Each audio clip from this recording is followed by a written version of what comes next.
যা বলেছেন সেটা একজন ক্রিকেটারের পক্ষে প্রমাণজনক। কীভাবে দলে ও জায়গা করে নিয়েছে সেটা আপনার মাথায় রাখা উচিত। সিপিএলে ভালো খেলার জন্য ওকে নেওয়া হয়েছে।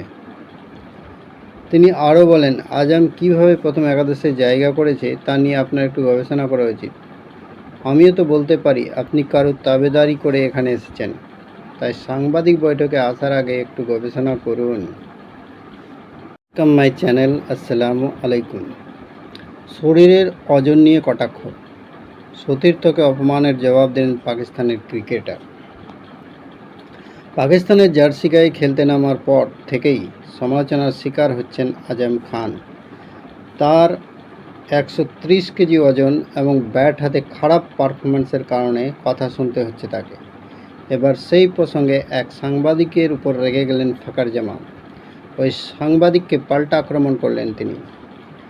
দেশ বিদেশের টি-20 লিগে সাফল্যের সঙ্গে খেললেও পাকিস্তানের জার্সি গায়ে খেলতে পারছেন না প্রাক্তন ক্রিকেটার মঈন খানের ছেলে আজম খান। 12টি ম্যাচে মাত্র 88 রান করেছেন। সেই প্রসঙ্গে তুলে ইংল্যান্ডের বিরুদ্ধে দ্বিতীয় টি-20 ম্যাচের পর এক সাংবাদিক ফাকারকে প্রশ্ন করেছিলেন, আজমের মতো আনফিট ক্রিকেটারকে বাদ দিয়ে কোনো নতুন ক্রিকেটারকে দলে নেওয়া উচিত কিনা। প্রশ্ন শুনেই রেগে যান ফাকার। তিনি বলেন, আপনি যদি দল বানান সেখানে আজমকে রাখবেন না, এটা তো আপনার দল নয়।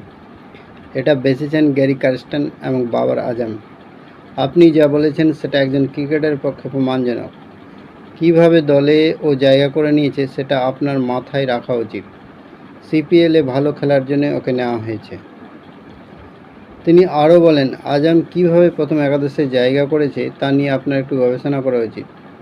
আমিও তো বলতে পারি আপনি কারোর তাবেদারি করে এখানে এসেছেন, তাই সাংবাদিক বৈঠকে আসার আগে একটু গবেষণা করুন।